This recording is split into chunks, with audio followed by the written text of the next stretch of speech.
Hello, I'm ConnectIQ Alpha Monkey Nicholas Kroll, and welcome to the ConnectIQ Tools Breakout.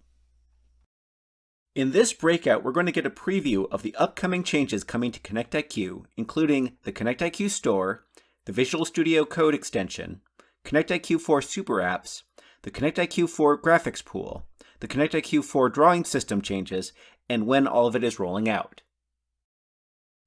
Let's start with the changes coming to the ConnectIQ Store.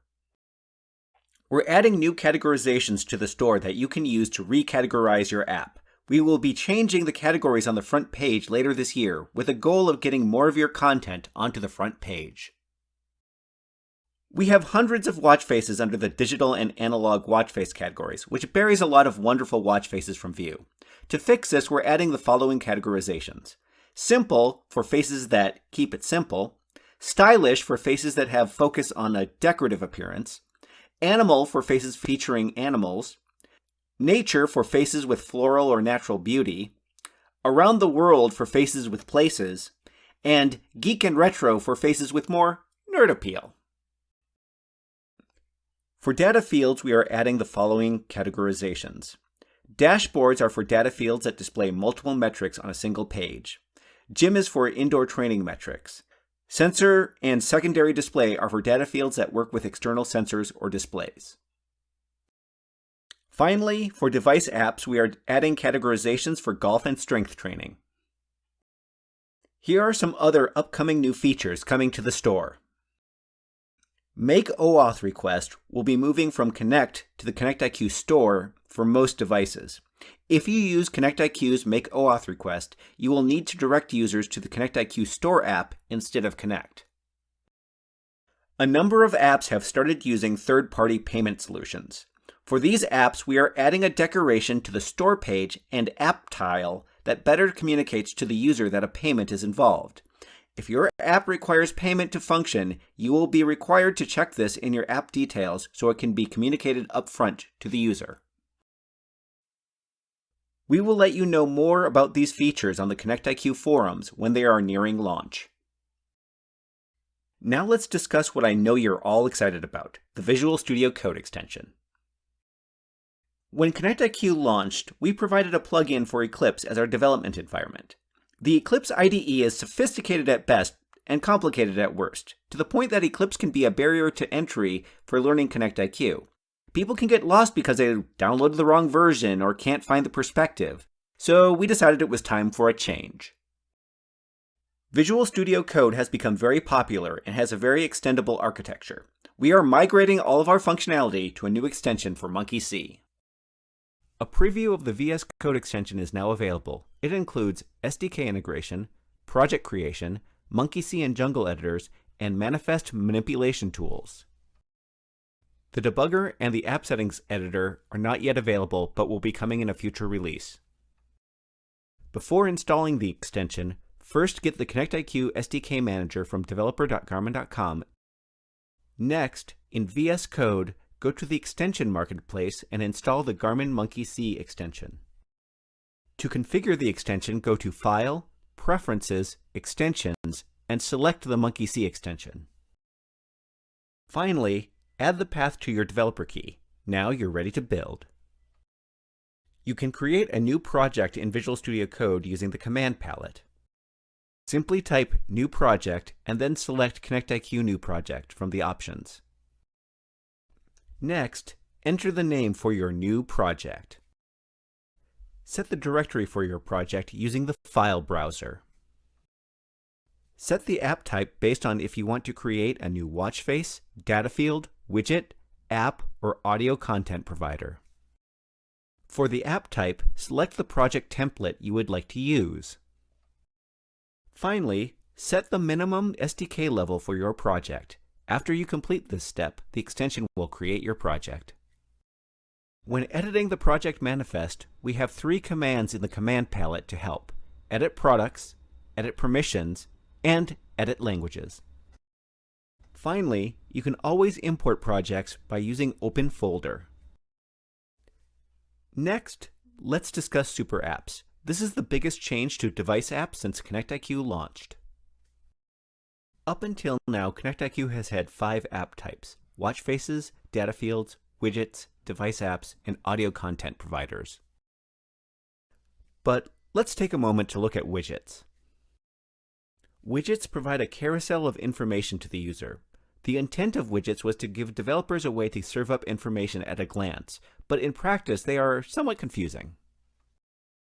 There are advantages to widgets. Unlike apps, they are launchable during activities, and they can have glances, but they also have limits on their functionality and resources. Ultimately, it forces the developer to make a choice up front. Do I want this to be accessible to the user, or do I want it to have the full functionality of the device? This choice seems arbitrary. So, in ConnectIQ 4, widgets and apps are being merged. Device apps will be launchable at any time, including during an activity. Device apps will also be able to add a glance to the glance list.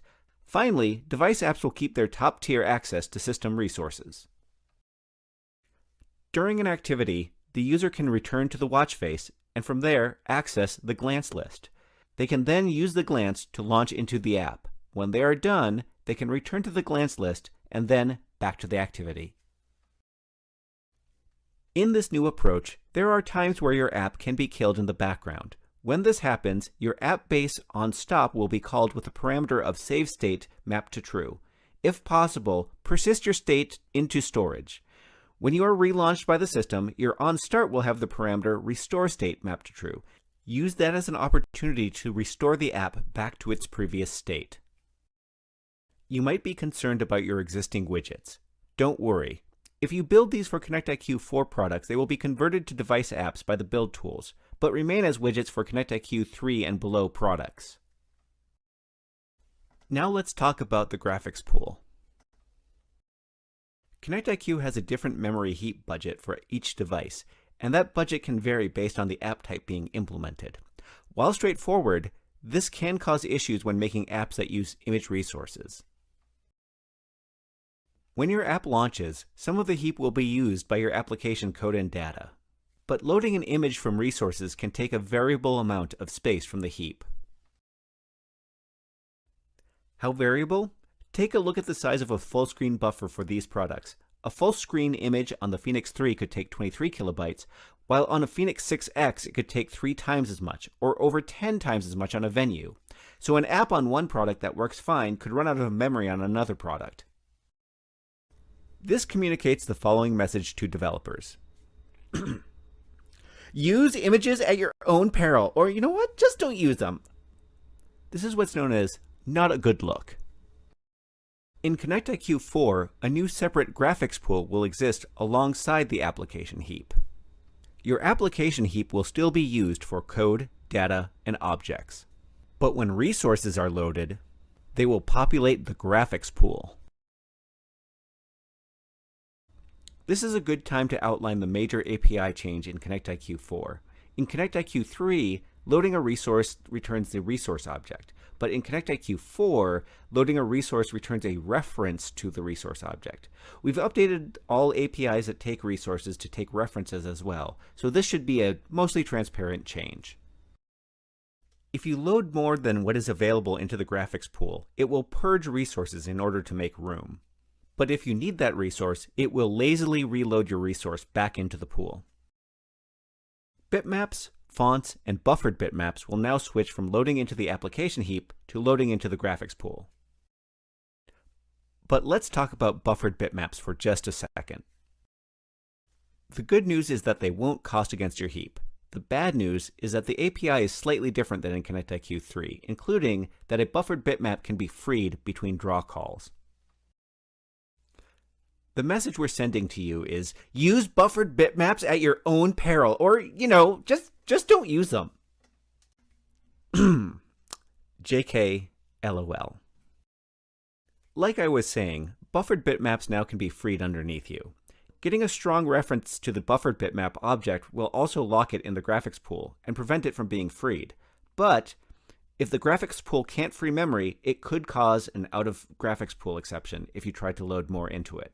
Also, you can use isRestored on the reference object to see if it has been freed since the last draw call. If that happens, refresh the bitmap before calling draw bitmap. Here are some tips for better performance. The graphics pool will lazily load in free resources, but for optimum performance, load the resources for your view on show and free them in on hide. Also, use buffered bitmaps for short-lived temporary draw buffers. Finally, try to create new buffered bitmaps rather than keeping long-lived ones around. Now let's look at some of the new drawing tools coming to ConnectIQ 4. While Edge products supported alpha blending of bitmaps, wearables up until now have only supported 1-bit transparency. In ConnectIQ 4, all products will have alpha transparency for both bitmaps and draw primitives. Draw primitives as well will support gradient fills. The system will also allow bitmap stretching at runtime. Finally, the resource compiler will support a lossy bitmap format with alpha support to allow integration of high-quality graphics with less impact to the PRG size. We're also updating the resource compiler. Currently, supporting multiple resolutions requires cutting lots of different bitmap sizes. We are adding the ability for assets to be scaled in the layout files. Images can be scaled relative to their image size or the screen size. This will allow you to use a single high-resolution asset for multiple layouts. We are also adding support for SVG assets. SVGs will be converted to bitmap assets on import.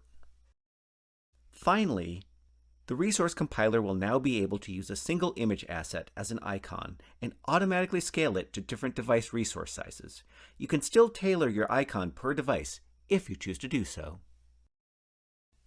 So let's talk about when this is all going to be available. The Vscode extension is available today. As we will talk about in the next breakout, Monkey Types is coming soon. Finally, the drawing updates will be coming to new products in 2021. In conclusion, get the Visual Studio Code extension today. Take advantage of the new categories on the store. Keep an eye on the forums for upcoming changes to the store, and look for ConnectIQ 4 in 2021. We think you'll like it a lot.